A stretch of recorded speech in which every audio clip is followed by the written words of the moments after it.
ओम श्री विष्णवे च विद्महे वासुदेवाय धीमहि तन्नो विष्णु प्रचोदयात्। आइए आज सुनिए परिवर्तिनी एकादशी की कथा। भाद्रपद मास के शुक्ल पक्ष की एकादशी को पद्मा एकादशी, जल झूलनी ग्यारस और डोल ग्यारस के नाम से भी जाना जाता है। यदि भक्तजन इस दिन उपवास ना भी रखना चाहे तो भी इस व्रत कथा को अवश्य ही पढ़ना और सुनना चाहिए। कथा पढ़ने और सुनने से भी भगवान विष्णु की कृपा प्राप्त होती है और ऐसे भक्तों को अंत में मोक्ष की प्राप्ति भी होती है। धर्मराज युधिष्ठिर ने एक बार भगवान श्री कृष्ण से कहा, हे भगवान, भाद्रपद शुक्ल एकादशी का क्या नाम है? इसकी विधि और इसका महात्म्य कृपा करके वर्णन कीजिए। तब भगवान श्री कृष्ण कहने लगे कि इस पुण्य, स्वर्ग और मोक्ष को देने वाली तथा सभी पापों का नाश करने वाली उत्तम वामन एकादशी का महात्म्य मैं तुमसे कहता हूँ, तुम ध्यान पूर्वक सुनो। यह परिवर्तिनी एकादशी अर्थात पद्मा एकादशी भी कहलाती है। इसका यज्ञ करने से वाजपेय यज्ञ का फल मिलता है। पापियों के पाप का नाश करने के लिए इससे बढ़कर इस घोर कलयुग में कोई दूसरा उपाय नहीं है। धर्मराज, जो मनुष्य इस एकादशी के दिन वामन रूप की पूजा करता है उससे तीनों लोग पूजे जाते हैं। इसलिए मोक्ष की इच्छा रखने वाले मनुष्य इस व्रत को अवश्य करें। जो कमल नयन भगवान का कमल से पूजन करते हैं वे अवश्य ही भगवान के समीप जाते हैं। जिसने भाद्रपद शुक्ल एकादशी को व्रत और पूजन किया उसने ब्रह्मा विष्णु सहित तीनों लोकों का पूजन कर लिया। इसलिए हरिवासर अर्थात एकादशी का व्रत अवश्य करना चाहिए। क्योंकि इस एकादशी को भगवान करवट लेते हैं इसलिए इसको परिवर्तिनी एकादशी भी कहते हैं। भगवान के वचन सुनकर धर्मराज युधिष्ठिर बोले कि भगवान, मुझे तो संदेह हो रहा है कि आप किस प्रकार सोते और करवट लेते हैं और किस तरह राजा बलि को आपने बांधा और वामन रूप धरकर क्या क्या लीलाएं की। चातुर्मास के व्रत की विधि क्या है और आपके शयन करने पर मनुष्य का क्या कर्तव्य है, सो आप मुझसे विस्तार पूर्वक बताइए। तब भगवान कृष्ण इस प्रकार कहने लगे कि हे राजन, अब आप सभी पापों को नष्ट करने वाली इस कथा का श्रवण कीजिए। त्रेता युग में बलि नामक एक दैत्य था। वह मेरा परम भक्त था। तरह तरह के उपायों से, वेद सूक्तों से वह मेरा पूजन किया करता था। नित्य ही ब्राह्मणों का पूजन और यज्ञ के आयोजन भी करता। लेकिन इंद्र से द्वेष के कारण उसने इंद्रलोक और सभी देवताओं को जीत लिया। इस कारण एक बार सभी देवता एकत्रित होकर बहुत सोच विचार कर भगवान के पास गए। बृहस्पति जी सहित इंद्रादि देवता भगवान विष्णु के निकट जाकर और नतमस्तक होकर वेद मंत्रों द्वारा भगवान का पूजन और स्तुति करने लगे। तब श्री हरि ने अर्थात मैंने वामन रूप धरकर 5वां अवतार लिया और फिर अत्यंत तेजस्वी रूप से राजा बलि को जीत लिया। भगवान के ऐसे वचन सुनकर धर्मराज बोले कि हे जनार्दन, आपने वामन रूप धारण करके उस महाबली दैत्य को किस प्रकार जीता?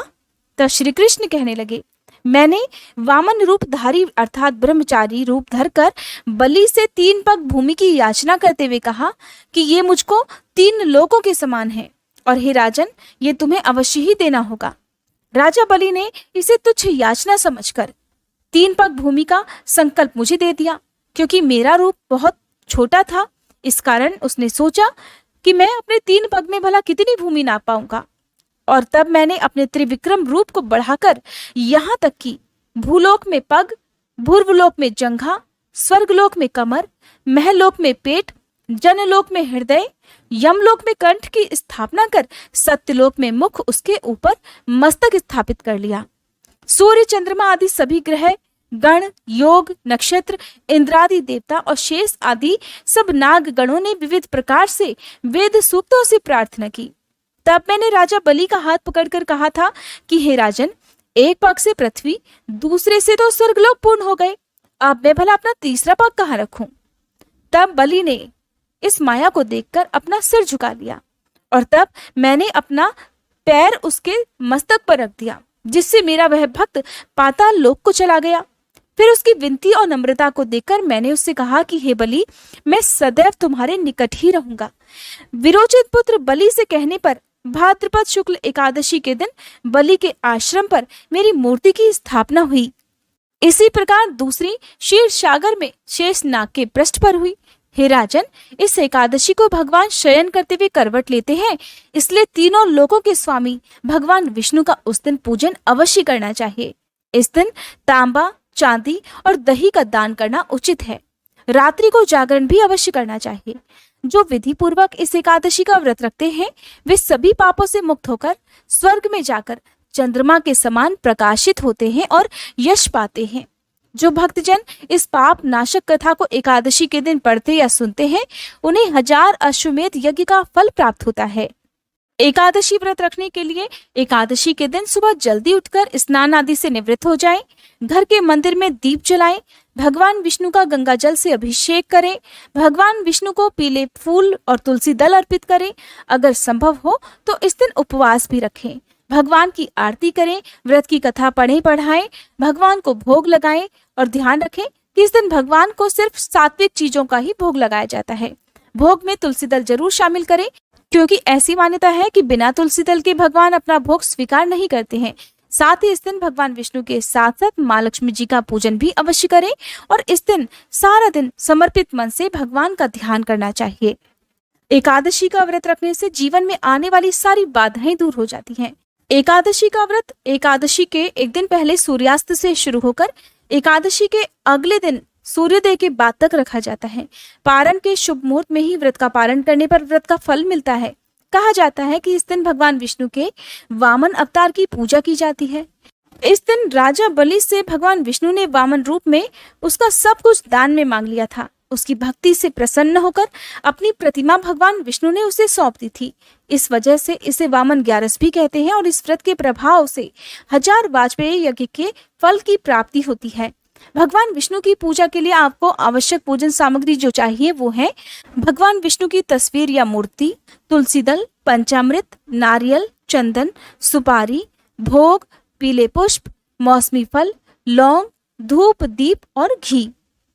इन सभी सामग्री के साथ एकादशी के दिन विधिवत भगवान विष्णु का पूजन अर्चन करना चाहिए। मान्यता है कि आज के दिन ही भगवान विष्णु ने वामन रूप में अपना 5वां अवतार धारण किया था और मनुष्य रूप में भगवान विष्णु का ये पहला अवतार माना जाता है।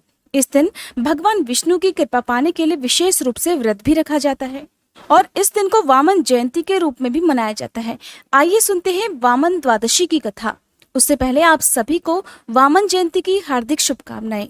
भगवान वामन का जन्म भाद्रपद मास के शुक्ल पक्ष की द्वादशी तिथि को हुआ था, इसलिए इसे वामन जयंती के रूप में मनाया जाता है। वामन भगवान विष्णु के दशावतार में से 5वें और त्रेता युग के पहले अवतार थे। साथ ही भगवान विष्णु के ये ऐसे पहले अवतार थे जो कि मनुष्य के रूप में प्रकट हुए थे। पौराणिक कथाओं के अनुसार भगवान वामन ने राजा बलि का घमंड तोड़ने के लिए अपने 3 पगों में तीनों लोकों को नाप लिया था। मान्यताओं के अनुसार वामन जयंती के दिन वामन अवतार की कथा ना सुनने से एकादशी का यह व्रत अधूरा माना जाता है, जो कि भाद्रपद मास के शुक्ल पक्ष की परिवर्तनी अर्थात पद्मा एकादशी कहलाती है। वामन अवतार को लेकर श्रीमद् भागवत गीता में एक कथा बहुत प्रचलित है, जिसके अनुसार एक बार देवताओं और दैत्यों के बीच भीषण युद्ध हुआ, जिसमें दैत्य पराजित हुए और जीवित दैत्य मृत दैत्यों को लेकर अस्ताचल की ओर चले गए। दैत्यराज बलि देवराज इंद्र के वज्र से मृत्यु को प्राप्त हो गए। तब दैत्यराज गुरु ने अपनी मृत संजीवनी विद्या से दैत्यराज बलि को जीवित कर दिया, साथ ही अन्य दैत्यों को भी जीवित और स्वस्थ कर दिया, क्योंकि गुरु शुक्राचार्य के पास मृत संजीवनी नाम की एक ऐसी विद्या थी जिससे वे मृत लोगों को भी जीवित कर दिया करते थे और वे केवल असुरों पर ही इसका प्रभाव दिखाते थे। इसके बाद गुरु शुक्राचार्य ने राजा बलि के लिए एक यज्ञ का आयोजन किया और अग्नि से एक दिव्य बाण और कवच प्राप्त कर लिया। दिव्य बाण की प्राप्ति के बाद राजा बलि स्वर्गलोक पर एक बार फिर से आक्रमण करने के लिए चल दिए। असुर सेना को आता हुआ देख देवराज इंद्र समझ गए कि इस बार देवतागण असुरों का सामना नहीं कर पाएंगे। ऐसे में देवराज इंद्र समेत सभी देवतागण स्वर्ग छोड़कर चले गए। परिणाम स्वरूप स्वर्ग पर राजा बलि का अधिकार स्थापित हो गया और दैत्य गुरु शुक्राचार्य ने राजा बलि के स्वर्ग पर अचल राज करने के लिए अश्वमेध यज्ञ का आयोजन करवाया।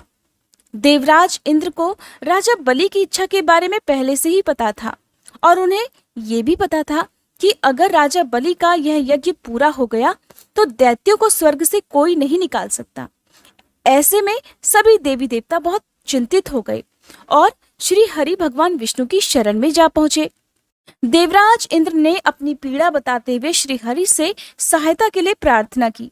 देवताओं को परेशान देख भगवान विष्णु ने उनकी सहायता करने का आश्वासन दिया और कहा कि मैं वामन रूप में देवराज इंद्र की माता अदिति के गर्भ से जन्म लूंगा।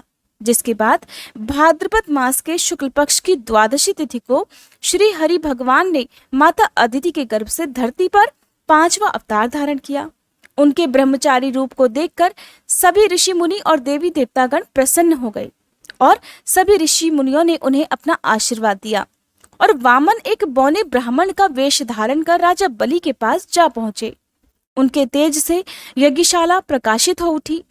ये देखकर बलि ने उन्हें आसन पर बिठाकर उनका आदर सत्कार किया और कोई दक्षिणा मांगने को कहा, जिसे सुनकर वामन देवता ने अपने रहने के लिए 3 पग भूमि देने का आग्रह कर लिया। हालांकि दैत्यराज गुरु शुक्राचार्य को पहले से ही आभास हो गया था और उन्होंने राजा बलि को इशारे से ये वचन ना देने के लिए भी कहा था। देवताओं के द्वारा दी गई नाना प्रकार की शक्तियों से संपन्न होकर वामन देव राजा बलि के यज्ञ अनुष्ठान में याचक बनकर गए। वामन जी का स्वरूप अत्यंत ही मनोहर ब्रह्मचारी रूप में था। उनके इस तेजस्वी रूप को देखकर सभी बहुत मोहित हो गए। बलिराज ने उनसे दान मांगने के लिए कहा तो वामन देव ने कहा, अगर आप दान देने के इच्छुक ही हैं तो पहले हाथ में जल लेकर दान देने का संकल्प करो। इस पर दैत्य गुरु शुक्राचार्य को ब्रह्मचारी वामन देव पर संदेह हुआ, क्योंकि वे एक बालक के रूप में थे। तो देव गुरु ये जान गए कि ये कोई साधारण बालक नहीं बल्कि साक्षात जगदीश्वर विष्णु हैं और ये देवताओं का कार्य सिद्ध करने के लिए ही यहाँ आए हैं। तब दैत्य गुरु शुक्राचार्य ने बलि को दान का संकल्प करने से रोका, पर दैत्यराज बलि नहीं माने और इस पर उन्होंने राजा बलि को श्रीहीन होने का श्राप दे दिया। दैत्यराज बलि ने जैसे ही कमंडल रूपी जल के पात्र से संकल्प करने के लिए जल हाथ में लेना चाहा तो कमंडल से जल नहीं गिरा। कमंडल के मुंह को दरअसल शुक्राचार्य ने अपनी सूक्ष्म देह धारण करके रोक लिया था, जिसे वामन जी ने तिनके के सहारे से कमंडल का मुंह साफ कर दिया। परंतु तिनके की चोट से शुक्राचार्य के नेत्रों को क्षति पहुंच गई, जिस कारण वे अंधे हो गए और चिल्लाते हुए वे उस कमंडल से बाहर आ गए। उनके अनुसार वह उनका दैत्यों को बचाने का अंतिम प्रयास था। इसके बाद वे अन्यत्र चले गए। उधर शुक्राचार्य जी के जाने के पश्चात बलिराज ने हाथ में जल लेकर ब्रह्मचारी बालक अर्थात वामन देव को इच्छित दान देने का संकल्प ले लिया। ब्रह्मचारी बालक ने बलिराज से 3 पग भूमि दान में मांगी और राजा बलि ने उन्हें 3 पग भूमि दान में देने का संकल्प ले लिया। संकल्प पूरा होते ही देखते वामन देव ने अपना विकराल रूप धारण कर लिया। उन्होंने अपने रूप को अत्यंत विस्तार कर लिया, जिसके बाद उन्होंने पहले पग में संपूर्ण पृथ्वी, दूसरे पग में संपूर्ण आकाश को नाप लिया। अब तीसरा पग रखने के लिए राजा बलि के पास कुछ भी शेष नहीं रह गया। तो 2 पगों से ही वामन जी ने जब तीनों लोगों को ले लिया था तो उन्होंने तीसरे पग को रखने के लिए राजा बलि से स्थान देने के लिए कहा। दैत्यराज बलि को भी ये एहसास हो चुका था कि ये कोई और नहीं साक्षात श्री हरि ही उनके यहाँ पधारे हैं। तब उन्होंने प्रभु से कहा कि हे प्रभु, ये मनुष्य शरीर भी तो मिट्टी का ही बना हुआ है, इसलिए आप अपना तीसरा पग मेरे मस्तक पर रख दीजिए। दैत्यराज बलि की दानवीरता से प्रसन्न होकर वामन देव ने अपना तीसरा पग दैत्यराज के मस्तक पर रख दिया और फिर उन्हें पाताल लोक में भेज दिया। फिर राजा बलि के आग्रह करने पर उन्होंने 4 महीनों तक राजा बलि के साथ पाताल लोक में ही रहने का विचार भी बता दिया। और इस प्रकार भगवान श्री हरि ने बलि को सर्वोच्च स्थान देकर यह भी साबित किया कि वो अपने भक्तों के सदा दास हैं। प्रकार स्वर्ग का राज्य देवताओं को पुनः प्राप्त हो गया। माता लक्ष्मी जी भी भगवान विष्णु के पास वापस वैकुंठ लोक को चली गई। ये थी वामन द्वादशी की कथा। अगर आपको ये वीडियो पसंद आई हो तो प्लीज वीडियो को लाइक जरूर कीजिएगा। अगर आप जानना चाहते हो परिवर्तनी एकादशी व्रत की पारण विधि के बारे में या मुहूर्त के बारे में, क्योंकि इस बार तिथि को लेकर लोगों के बीच में बड़ा कंफ्यूजन है, तो आप हमारे चैनल पर पहले से अपलोडेड वीडियो को देख सकते हैं।